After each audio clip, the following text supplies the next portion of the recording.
성경 봉독 시간입니다. 오늘 말씀은 창세기 45장 3절로 8절, 창세기 45장 3절로 8절을 같이 합독하시겠습니다. 요셉이 같이 합독하겠습니다. 요셉이 그 형들에게 이르되 나는 요셉이라. 내 아버지께서 아직 살아계시니까 형들이 그 앞에서 놀라서 대접하지 못하더라. 요셉이 형들에게 이르되 내게로 가까이 오소서. 그들이 가까이 가니 이르되 나는 당신들의 아우 요셉이니 당신들이 애굽에 판 자라. 당신들이 나를 이것에 팔았다고 해서 근심하지 마소서. 한탄하지 마소서. 하나님이 생명을 구원하시려고 나를 당신들보다 먼저 보내셨나이다. 이 땅에 2년 동안 흉년이 들었으나 아직 5년은 밭갈이도 못하고 추수도 못할지라. 하나님이 큰 구원으로 당신들의 생명을 보존하고 당신들의 후손을 세상에 두시려고 나를 당신들보다 먼저 보셨느니 그런즉 나는 이리로 보낸 이는 당신들이 아니요 하나님이시라. 하나님이 나를 바로에게 아버지로 삼으시고 그 온 집의 주로 삼으시며 애굽 온 땅의 통치자로 삼으셨나이다. 아멘. 할렐루야. 반갑습니다. 6년 전에 우리 목사님 임식할 때 왔던 것 같고 이번에 왔는데 교회가 많이 부흥하고 더 힘이 있어진 것 같습니다. 우리 교회도 이렇게 중직자 교육을 하고 있습니다. 장로, 안수집사, 권사, 세굴일에서 하고 있는데 그래서 아무데도 안 나아가고 몇 달 동안 있는데 우리 목사님이 또 교회도 중직자 교육을 한다고 그래서 또 우리 목사님이 제가 노예 선교부장이고 목사님이 서기회계 실권자예요. 그래서 또 목사님이 불러서 이렇게 왔고요.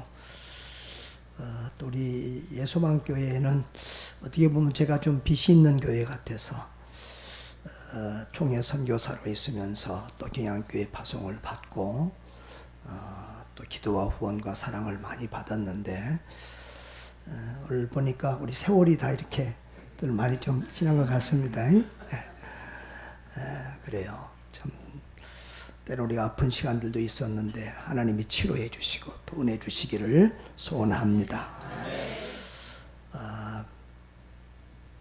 선교지에서 추방당해서 제가 많이 울었습니다. 오늘 좀 말씀과 간증을 더불어서 하겠는데요. 앞이 캄캄했었습니다. 한 6개월 정도는 늘 선교지 때문에 울었습니다. 이상하게 이제 평생 눈물 흘릴 그 1년 동안 다 흘린 것 같은데요. 선교지 성도들이 그리워서 많이 울었습니다. 근데 나중에는 시간이 지나니까 그 눈물이 한국교회를 위한 눈물로 변하게 되었습니다. 선교지는 박해를 받아도 전도하면 감옥에 끌려가도 전도를 하고 교회가 부흥이 되는데 우리 한국교회는 세계에서 가장 자유롭게 편하게 예수를 믿는데도 부흥이 안 되고 쇠락해져 가는 모습을 보면서 너무 마음이 아팠어요. 근데 하나님은 내 눈물 흘리는 데가 내 사명지 같아요. 교단 선교부에서는 제가 이렇게 선교사로 가기 전에 선교 중심 목회를 했었어요. 선교사를 파송하기도 하고 선교 제1교회라고 인천에 선일교회라고 선교사 가기 전에 한 100여 명 개척해서 한 100여 명 교회가 됐었고요. 몇백만 원씩 선교비를 보내는 그런 교회였어요. 그래서 조금 그런 이미지들이 있었는데 이 교회 저 교회에서 청빙이 왔습니다. 그런데 선교비에서 왜 선교사를 청빙하느냐 야단치고 저를 하여튼 러시아 쪽으로 다시 보내려고 애를 썼지만 이 공산국가가 정보가 다 이렇게 잘 공유가 되나 봐요. 우즈벡에서 추방당하고 나니까 구소련 전체에 갈 수가 없는 거예요. 그런데 자꾸 이제 이 한국교회에서 청빙이 와서 이제 성 목사님이 선교국장 이현상 목사님 통해서 저를 떠보라고 그런 것 같아요. 그래서 제가 선뜻 대답을 못했습니다. 제가 지금까지 내 마음대로 우리 아내와 아이들을 끌고 다녔는데, 우리 아이들이 사춘기인데 또 우즈벡에서 추방당해서 좀 중국의 학교에 넣어놨는데 이 아이들을 또 끌고 한국에 와야 될 생각을 하니 이제 중고등부 아이들 난감한 거예요. 그래서 한번 애들하고 한번 얘기해 봐야 되겠다 이래 했습니다. 그런데 하나님 앞에 기도하는데 하나님께서 책망하셨습니다. 내가 가라고 하는데 네 가족이 안 간다고 그러면, 못 가겠다고 하면 가족 애들 말 따를 거냐, 이렇게 주님이 책망하셔서 또다시 하나님 또 보내신 교회로 와서 지금 이제 21년째 오늘에 이르고 있습니다. 교회가 여러 가지 시험이 있어서 다 흩어지고 몇 명 안 남았는데, 또 왔을 때 이렇게 월세 살고 있는 교회였는데 부임을 해서 이렇게 뭐 교회 재정을 저축해 본 적은 한 번도 없는 것 같아요. 한 번도 이런 데 저축해 본 적이 없고, 또 동네가 가난한 지역이고 또 선교할 만한, 힘쓸 만한 부자도 없고, 그런데도 하나님께서 어찌어찌 하여튼 은혜 주셔서 작지만 6층짜리 이렇게 지하 1층, 지상 5층 또 건물도 주셨고, 또 사택, 또 저 횡성에 이마이강을 건너지 마오 영화 보셨습니까? 그 현장에 또 이렇게 우리 수양관도 주셔서 이렇게 섬기고 있고, 뭐 이렇게 큰 교회는 아니지만 그래도 50% 이상을 50%에서 60%를 선교비로 사용하고, 또 교단에서 선교하는 교회로 이렇게 알려지고, 또 많은 목사님들이 목사님처럼 목회하고 싶습니다 이렇게 부러워하는 분들이 많은 것도 볼 수 있습니다. 또 뭐 저도 제일 마지막에 합세했기 때문에 이렇게 교단 들어온 지 얼마 안 됐지만 또 교단 선교부 이사로 또 섬기고 있는데, 멤버케어 위원장이라고 해서 요즘에 이제 선교사들이 많이 아프고 병들고 들어오잖아요. 그런 거 관리하기도 하고, 또 우리 교단은 7년 이렇게 안식년을 하면 반드시 이렇게 멤버키원에서 면담을 해서 다시 그 멤버키원에서 이 사람 다시 보내도 됩니다 하면 새로 파송받은 것처럼 재파송을 합니다. 그때 이제 다 이렇게 멤버케어 면담을 받아야 되는데 그 이제 위원장직을 감당을 하고 있습니다. 얼마 전에 어떤 목사님이 교단에 사람이 없는 것도 아닌데 조금만 당신이 왜 이사직도 하고 멤버키어 위원장직도 하느냐고 둘 중 하나를 내놓으라고 그래서 기도를 많이 했습니다. 그런데 결론은 그거였습니다. 내가 정말 내 양심에 명예를 지금 노회장도 안 하고 아무것도 안 했는데 선교 하나 딱 하는데 내가 명예를 위해서 한 거 아닌데 선교를 위해서라면 욕도 좀 먹고 오해도 좀 받자. 그리고 두 가지를 꿋꿋이 해가고 있습니다. 할렐루야. 선교사 눈에는 또 모든 것이 선교로 보이기도 합니다만은 성경을 보면 참 우리 모두가 선교사임을 알 수 있습니다. 예수님도 하늘 보좌를 버리고 이 땅에 우리를 구원하러 오신 선교사고요. 우리도 우리의 본향 하늘나라를 떠나서 이 땅에 나그네로 와서 영혼 구원하는 운동하다가 다시 하늘로 돌아가야 될 선교사인 줄 믿습니다. 아브라함도 이삭도 야곱도 요셉도 다 선교사더라고요. 아브라함을 히브리인이라고 하잖아요. 건너온 자, 이방인이라는 말이에요. 저 먼 곳에서 본토 친척 아비집을 떠나 하나님이 지시하신 땅으로 간 선교사였습니다. 요셉도 하나님이 애굽으로 보낸 선교사지요.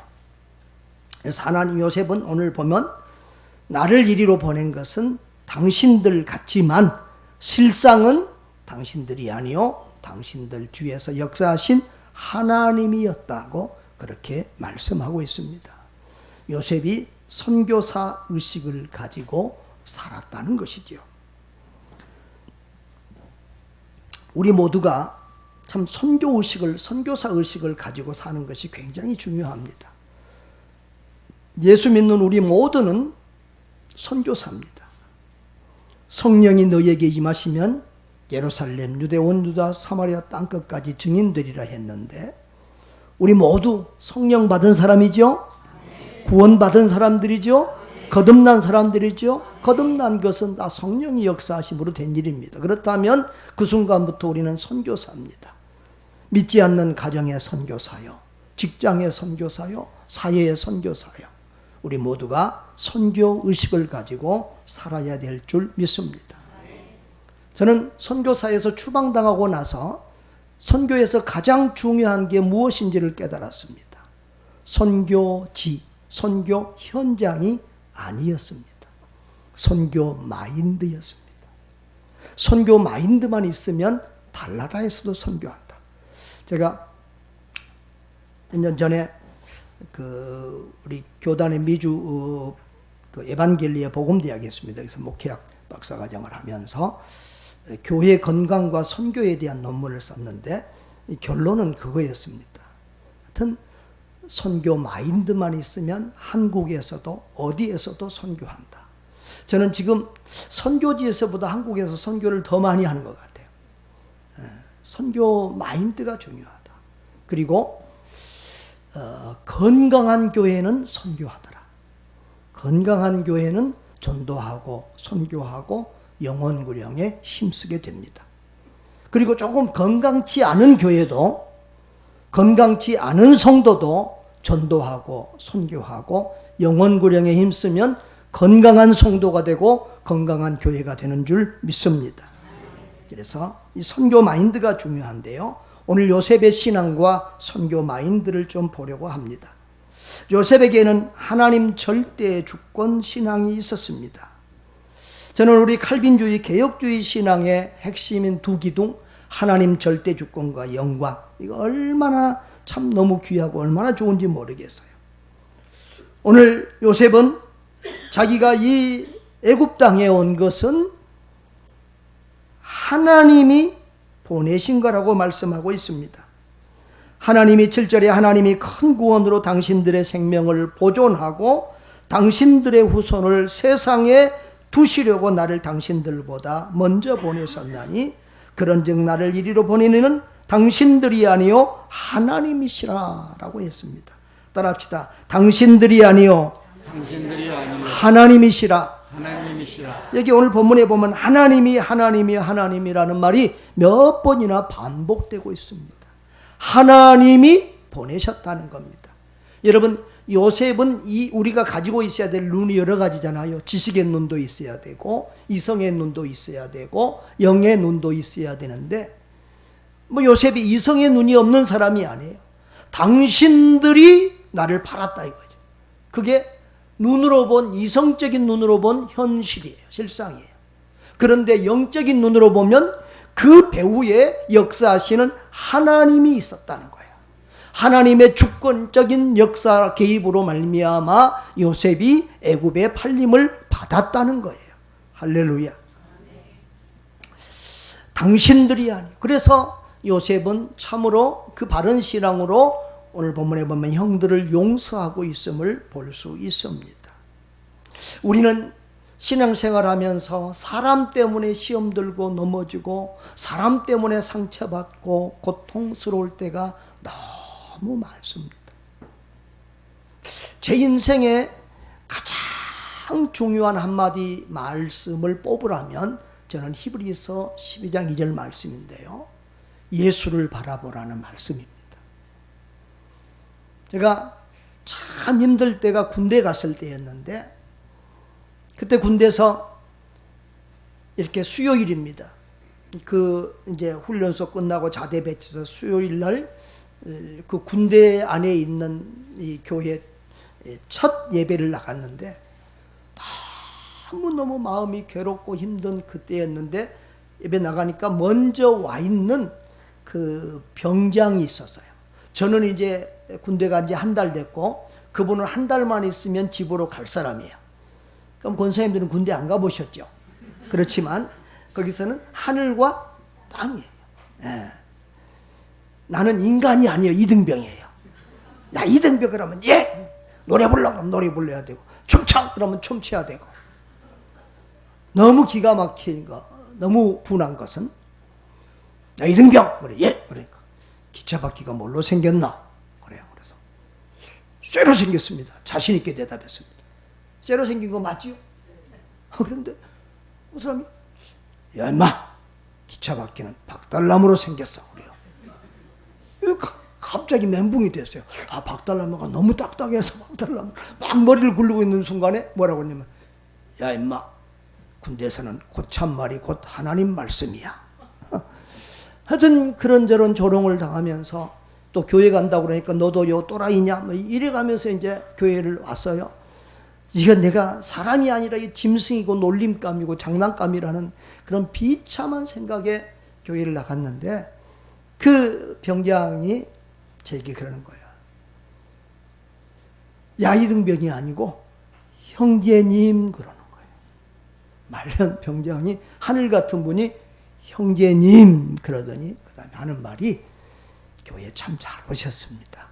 앞으로 교회 다닐 때 사람 보고 다니지 말고 건물 보고 다니지 말고 예수님만 보고 다니세요.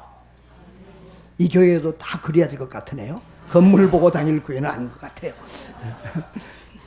예수님만 보고 다니세요. 따라합시다. 예수님만 보고 다니세요. 예수님만 보고 다니세요. 사람 보지 말고 예수님만 보고 다니라는 거예요. 근데 그게 딱 내 마음에 꽂혔어요. 그리고 그날 이후로 그 이전에는 뭐 교회 다니다 조금 안 나갔다 뭐 그랬었는데 그날 이후로 지금까지 한 번도 교회를 쉬거나 빠지거나 한 적 없이 변함없는 믿음으로 오늘까지 달려올 수 있었습니다. 신앙생활이 참 힘들죠. 힘들 때 많지요. 상처받고 괴로울 때도 많지요. 울 때도 많지요. 그런데 주님 때문에 우리 상처받은 적은 없잖아요.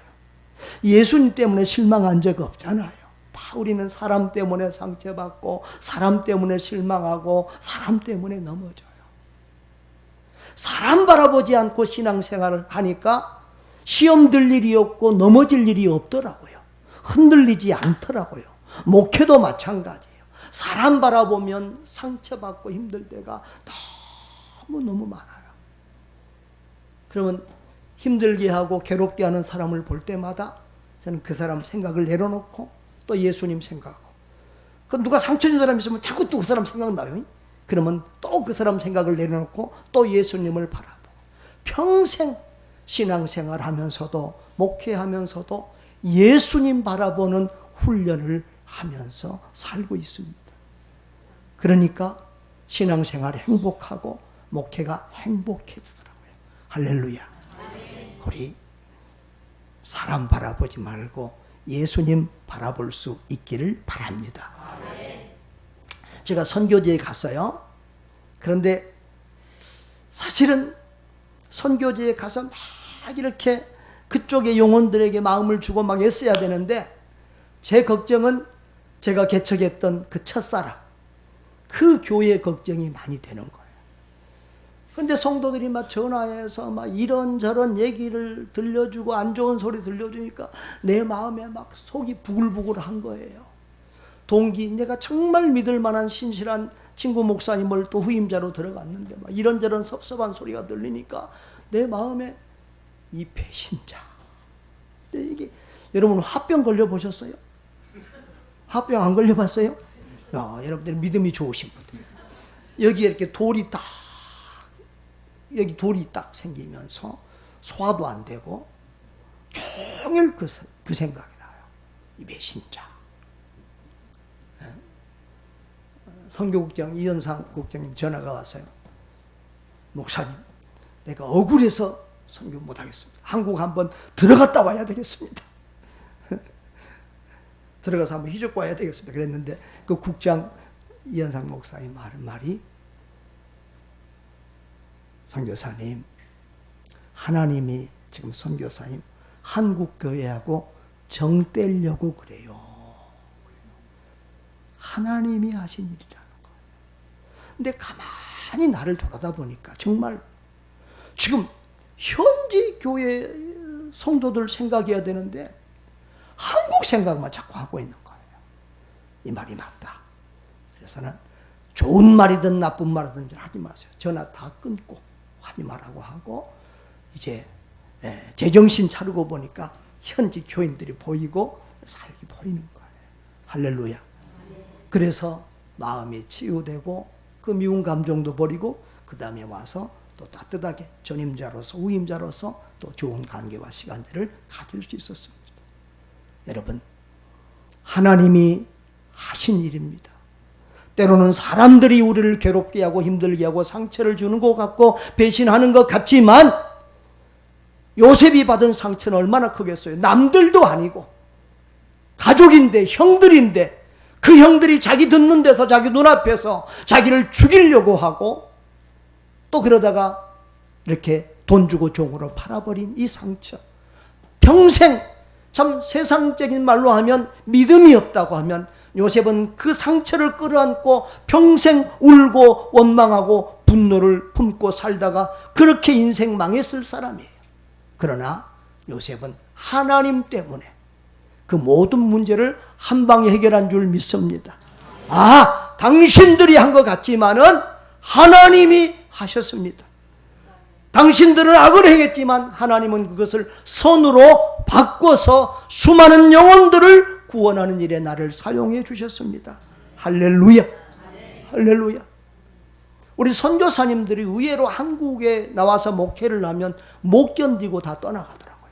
주변에서 많이 봤어요. 선교사님들이 끝까지 한국 목회 인내를 못해요. 나는 왜 인내했느냐? 딱 한 가지였어요. 하나님이 보냈다. 아까 내가 울었다고 그랬잖아요. 한국교회 때문에. 한국교회 울면서 상처받은 양들 있으면 조그만 교회로도 좋습니다. 보내주세요. 하나님이 나를 이 교회로 보냈다고 생각했어요. 정말 한 7, 8년 동안은 너무너무 힘들었어요. 내가 선교지에서도 하나님 빨리 천국 가고 싶습니다. 그런 기도 안 했었는데 이 교회에 와서는 하나님 족합니다. 빨리 데려가 주세요. 기도를 몇 번이나 했는지 몰라요. 그런데 참을 수 있었던 것은 하나님이 나를 보냈다. 이 교회가 오직 답답했으면 저 선교지에 있는 나를 한국으로 재파송했겠느냐. 그리고 한 7년까지는 내가 이 교회를 떠나면 누가 와서 이 교회를 담당할 수 있을 만한 사람이 눈에 안 보이더라고요. 그런데 그때 제 생각에 하나님이 나를 믿고 보냈다는 거예요. 김 목사, 내가 너를 그 교회에 보내면 너가 그 교회를 건강한 교회로 세워줄 거지. 하나님이 나를 그렇게 기대하고 보냈는데 하나님을 실망시킬 수 없지. 그리고 죽으면 죽으리라고 생각하고 또 그렇게 인내하며 사랑하며 섬겨왔더니 정말 지금은 누가 봐도 건강한 교회, 또 부러워하는 목회 그렇게 하고 있습니다. 할렐루야. 아멘. 또 요셉은 늘 하나님의 구속사적인 그런 시각을 가지고 있었습니다. 여기 7절에 보면은 하나님이 큰 구원으로 당신들의 생명을 보존하고 당신들의 후손을 세상에 두시려고 그랬습니다. 하나님은 아브라함과 그 후손을 통해서 예수 그리스도를 보내시고 하나님의 구원 운동을 해가실 것을 말씀하셨습니다. 요셉에게는 그 믿음이 있는 겁니다. 하나님이 당신들의 생명을 보존하고 당신들의 후손을 이 땅에 두어서 하나님의 구원 역사를 이루어가기 위하여 나를 이 땅에 보내셨습니다. 할렐루야. 또 50장 20절에 보면은 하나님이 선을 악으로 바꾸사 오늘날 이렇게 많은 생명을 구원하게 하셨습니다.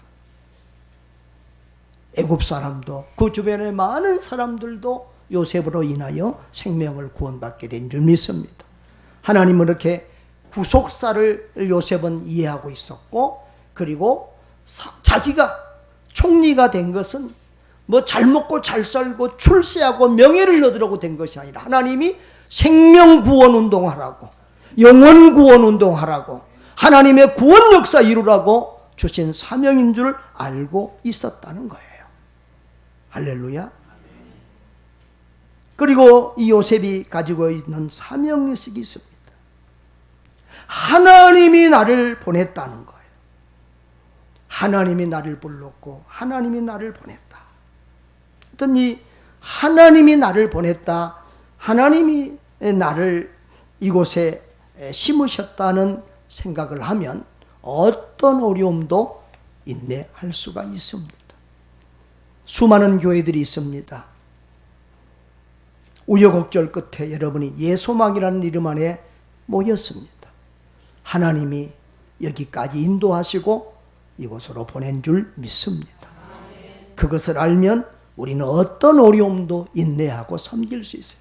구원받은 사람은, 믿음의 사람은, 하나님의 사람은 하나님의 뜻이다, 하나님이 하신다 라고 하면 다 우리는 인내할 수 있어요. 이게 하나님 뜻인지 아닌지 헷갈리면 이게 안 돼요. 그때는 힘이 없어요.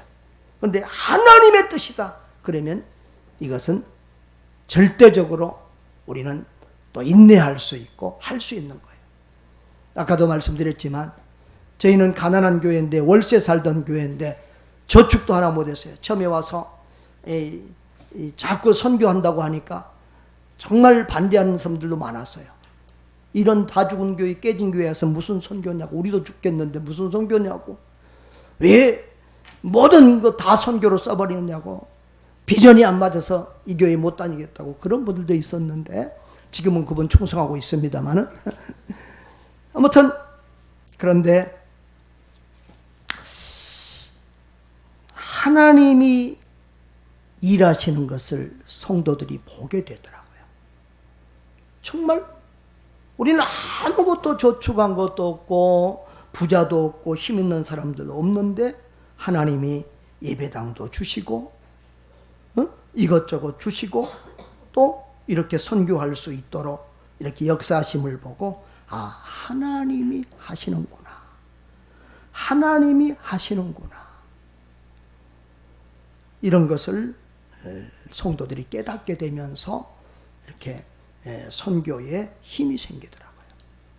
예배당을 살 때도 이상하게 장로님들은 꼭 돈 많이 들어가는 일 하면 조금 한 번씩 꼭 반대합니다.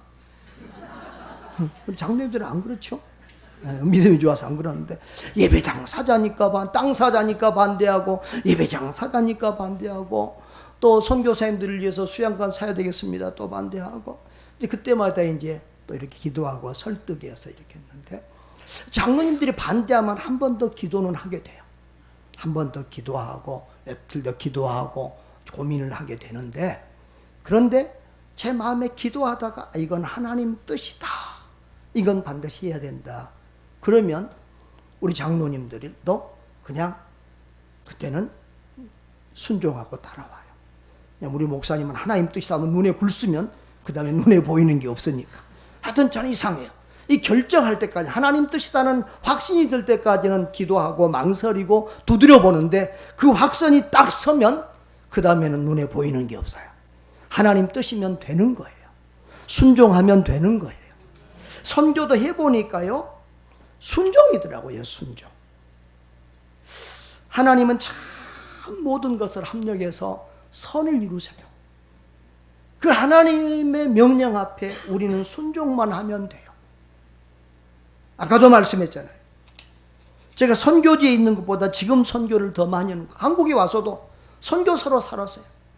우리 교회에서 외국인 신학교 계속해서 수십 명의 목사들을, 전도사들을 또 보내고, 하여튼 여러 모양의 선교, 외국인 예배도 있었고, 하여튼 여러 모양의 선교와 목회를 감당하고 있는데, 하나님은 모든 것을 합력해서 당신의 뜻을 이루시더라고요. 참 이 창세기에 보면 약간 이해할 수 없는 구절들이 있는데, 창세기 39장에 보면 요셉이 보디발의 집에 종으로 팔려갔는데 2절에 보면은 요셉과 하나님이 요셉과 함께 하심으로 그가 형통한 자가 되어 그랬어요. 그의 주인까지도 여호와께서 그와 함께 하심을 보았다 그랬어요.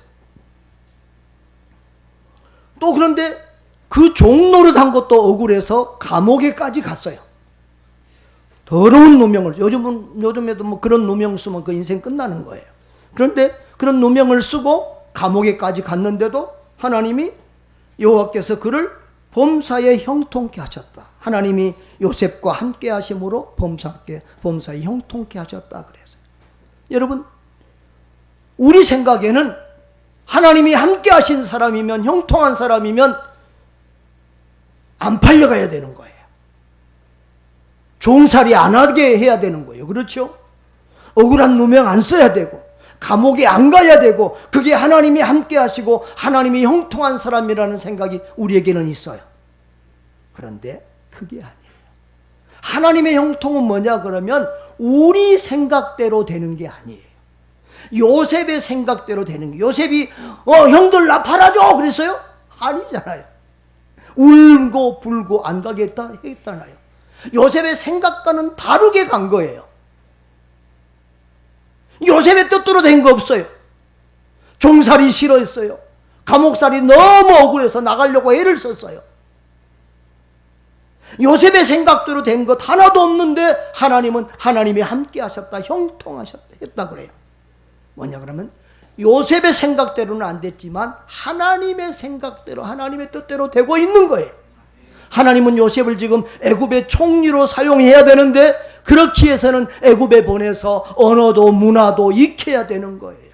또 큰일 하루아침에 하는 거 아니잖아요. 자기 일을 충성하면 큰 일을 맡겨지는 게 하나님의 방법이잖아요. 가정의 총무 역할을 하게 하시고, 거기 졸업하니까 그 다음에 또 감옥에 가서 큰 또 감옥의 총리 역할을 하게 하고, 또 거기서 졸업하니까 그 다음에 국가의 총리를 시키잖아요. 할렐루야. 그러니까 하나님의 계획대로 뜻대로 잘 되고 있으니까 하나님이 함께 하셨더라, 형통하셨더라 그러는 거예요. 그러니까 때때로 우리 인생이, 우리의 목회가 우리 마음대로 안 돼도 정말 하나님은 그 믿는 자들에게는 모든 고난을 또 바꿔서 합력하여 선이 되고 복이 되게 하는 줄 믿습니다.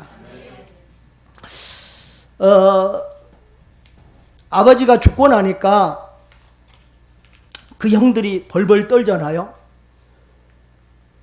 우리 아버지가 살았을 때는 요셉이 효자라서 우리 봐줬지만 이제 우리 죽었다. 그리고는 다 그 앞에 가서 무릎 꿇고 절하면서 우리는 당신의 종입니다. 아버지 살아계실 때 이 형들 잘못했지만 용서해 달라고 했죠. 그거 잊지 말고 우리 용서해 주세요 빌잖아요. 그때 요셉이 어떻게 했어요? 그 형들이 불쌍해서 울었더라 그랬어요. 그리고 내가 하나님을 대신하겠습니까? 당신들의 악을 하나님은 선으로 바꿔주셨어요. 오늘 이렇게 많은 사람을 구원하게 했습니다.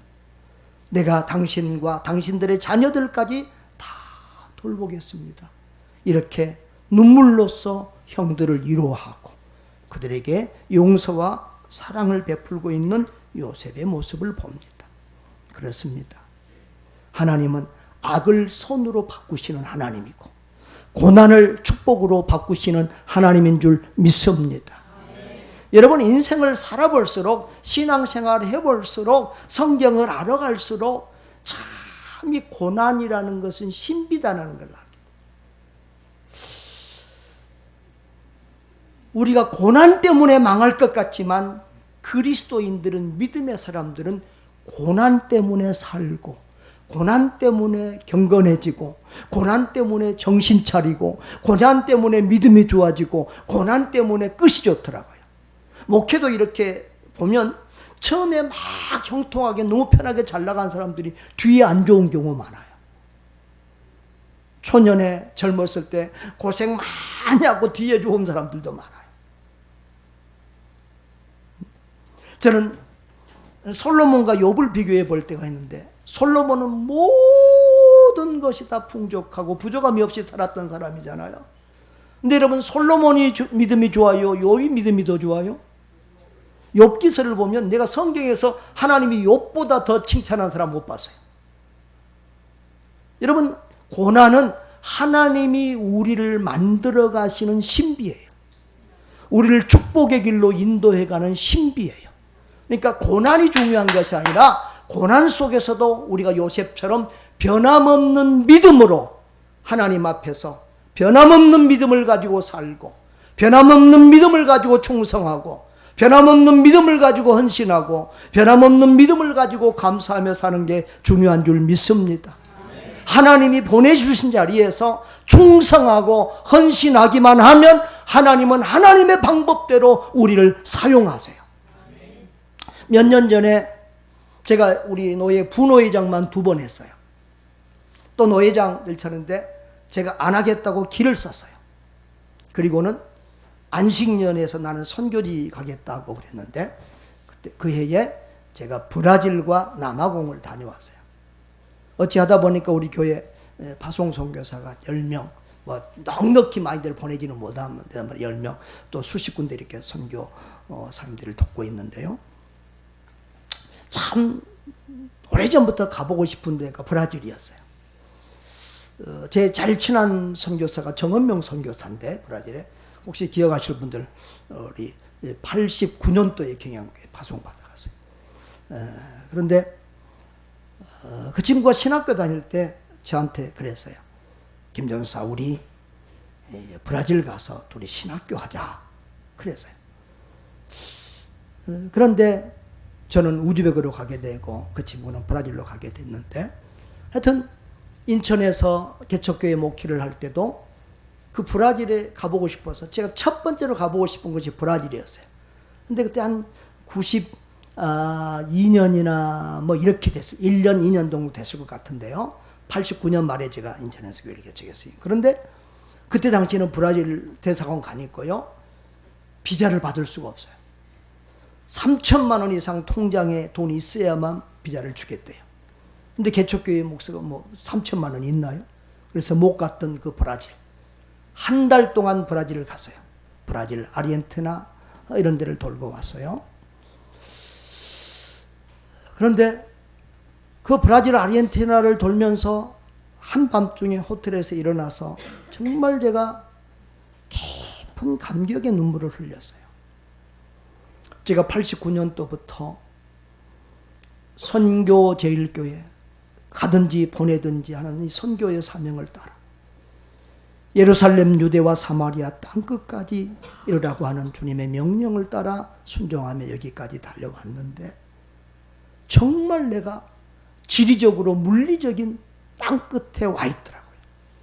브라질, 아르헨티나가 우리나라하고 12시간 차이인 줄 아시지요? 지금 우리가 낮 12시면 거기는 밤 12시. 가장 먼 곳. 3일 동안 비행기 타고 가야 되는 곳인데, 제가 그 땅끝까지 와서 정말 복음을 전하고 있는 모습을 보고 제가 감사하며 눈물을 흘렸어요. 아, 말씀대로 살면 말씀대로 되는구나. 말씀대로 순종하면 말씀대로 이루어지는구나. 제가 한국에 올 때 약간의 그런 욕심이 있었어요. 제가 인천에서 개척교회 할 때도 이 건물 문제가 너무 고통스럽더라고요. 아, 한국에서는 내가 예배당 하나 지으면 평생 그 빚 갚다가 내 인생 끝나겠구나 싶은 생각이 들었어요. 그래서 어떤 면에서 그 십자가 지기 싫어서 선교지 갔는지도 몰라요. 그런데 그래서 한국에 올 때 하나님 나 아시지요? 선교하는 목사니까 예배당 안 지어도 되도록 예배당 있는 교회로 좀 보내주시고 좀 살고 좀 선교도 할 수 있는 교회 보내주세요. 그렇게 했는데 하나도 기도 응답이 안 됐어요. 예배당 없어서 월세 한 달에 350만 원씩 내는 교회인데 조금 있으니까 IMF 끝났다. IMF 때 깎아줬으니까 올린다고 500만 원 월세 500만 원. 그런 교회였어요. 은평구 가난한 지역에 있어요. 뭐 개척교회 작은 교회 부자도 안 오죠. 우리 친구 아들이 대구에서 왔는데 우리 아들한테 야 여기 서울 맞냐? 우리 대구보다 더 못한데? 그런 동네예요. 뭐 아파트도 옆에 없어요. 다 뭐 빌라 다세대 주택. 그런데 하나님이 보내신 것만은 분명했어요. 하나님이 보내셨다. 그 다음에 또 한 가지는 오자마자 위임 목사가 됐어요. 그 다음에 이곳저곳에서 조금 오라는 데서 있었지만 위임 목사는 나는 그 교회에서 죽어야 된다고 생각해요. 박 목사님? 이건 하나님과 성도들과의 약속이에요. 요즘에 정말 목사들도 더 좋은 큰 교회에 나오면 가버리고 성도들도 조금만 더 목사 바꾼다고 뭐 위임 목사 해놓고 막 쫓겨내고 이거 바르지 않아요. 그래서 저는 이 교회에서 내가 나갈 때는 정말 하나님과 성도들과 약속한 이 약속을 깨뜨릴 만한 정확한 하나님의 말씀과 사인이 없으면 나는 이 교회에서 움직이지 않는다. 나는 죽는다. 교회와 더불어 죽는다. 이 생각을 했어요. 그래서 인내할 수 있었고 또 조그만 교회지만 작은 교회지만 하나님이 주신 선교 비전 앞에 그냥 주어진 형편 속에서 최선을 다했더니 지금은 참 이런 말 하기 정말 부끄러운데요. 죄송해요. 제가 오늘 말씀을 뭐 하려다 보니까 제 자랑을 좀 하게 되는데 우리 교신교단에 들어오니까 주변에 목사님들 중에 그런 분들이 있었어요. 제가 그 이사를 나갔잖아요. 근데 총회에서 투표를 해야 돼요. 근데 우리 고려에서는 선거운동을 해본 적도 없고 하면 죽어요. 총회당도 그 자리에서 무기명 투표해야 되거든. 나는 항상 40대부터 총회당 한 표 나왔어요. 왜 나온 줄 아세요? 우리 장로님은 무조건 가면 그 노회장을 지나야 총회장 다 할 수 있고 그런 거 상관없어. 무조건 내 이름을 우리 장로님이 써놓으니까 40대부터도 하여튼 나는 늘 총회장 한 표가 나와요. 우리는 운동을 안 하는 그런 교단이었는데 거기 가니까 아니 선교사님들이 하도 이사에 나와서 우리 선교사들 좀 도와주라 해서 갔는데 목사님 나가기만 하면 다 우리가 되게 해줄 거예요. 걱정하지 마세요. 막. 그럼 나도 이제 나가기만 하면 된 줄 알았어요. 그랬더니 이거 500명이 넘는 총대한테 다 전화 보내고 문자 보내고 내 홍보하고 자랑해서 투표해달라고 그래야 되는 거예요. 몇 명이 떨어지는 거예요. 제가 우리 그런 거 안 해봐가지고 또 내 자랑을 어떻게 하겠어요? 그래서 못했어요. 그랬더니 우리 동기 목사님들이 다 모여갖고 3주 전에 모여가지고 누가 너 한다고 찍어주냐? 인자 고려파에서 온 사람이 에? 기도 작아서 보이지도 않는데 누가 너를 보고 알고 찍어주냐? 그래가지고 우리 동기들이 다 노예 막 서로 연락을 하면 난리하면서 하여튼 안 하면 죽인다고 막 압력을 넣어가지고 딱 전화도 안 하고 문자 3번 보내고 끝났어요. 근데 하여튼 그 내 경력을 쭉 보고 총회장님들이고 누구 간에 목사님은 선교부에 들어와서 일을 해야 되겠네요. 그리고 찍어줬어요. 그리고 이제 또 맨바키 위원장까지 되고 했는데 어떤 분들은 나에게 좀 과찬을 해주신 분들이 있어요. 목사님이 참 조금만 더 일찍 우리 고신교단에 와서도 우리 교단의 선교가 달라졌을 텐데 그런 말을 하는 분들도 있어요. 그러니까 교회가 크면 큰 대로 선교하겠지만 교회가 크고 부자 교회가 했으면 다른 목사님들이 저 교회는 큰 교회니까 할 수 있어. 저런 부자 교회 같으면 나도 저렇게 할 수 있어. 다 그렇게 했을 텐데 할 수 없는 교회에서 작은 교회에서 연약한 교회에서 가난한 교회에서 했기 때문에 다들 도전받고 또 이렇게 귀하게 생각했을 거예요. 사랑하는 여러분. 그러니까 하나님이 일하시는 방법은 여러 가지더라고요. 아멘. 하나님이 일하시는 방법은 참 여러 가지. 하나님은 큰 교회에 부자들을 힘 있는 사람들을 통해서만 영광을 받는 것이 아니라 작은 교회 어려운 사람들을 통해서도 그들이 순종하고 최선을 다하면 그들을 통해서도 하나님의 영광을 받으시고 그들을 통해서도 일하더라는 것입니다. 할렐루야. 사랑하는 여러분, 목회를 해보니까 그래요. 목회도 하나님이 하시고 선교도 하나님이 하십니다. 그리고 답이 없어요. 전도한다고 뭐 그대로 다 열매가 되는 거 아니잖아요. 선교도 그래요. 우리가 선교한다고 막 그게 다 좋은 소식만 오고 뭐 좋은 결과만 있고 그러지도 않아요. 때로는 실패한 선교사가 한 사람 전도했는데 그 한 사람의 제자가 50교회를 개척하고 이런 데도 있더라고요. 그게 답이 없어요. 우리는 그냥 순종하는 거예요. 순종하면 주님이 주님의 방법으로 이루어 가시더라고요. 하나님이, 따라합시다. 선교는 하나님이 하신다. 순종하면은 하나님께서 우리를 들어서 하나님의 귀한 일들을 이루시고 행하실 줄 믿습니다. 저와 여러분 모두가 하나님의 선교의 동역자로 쓰임받고 하나님께 영광 돌리는 축복의 사람들 되시기를 주의 이름으로 축원합니다. 아멘.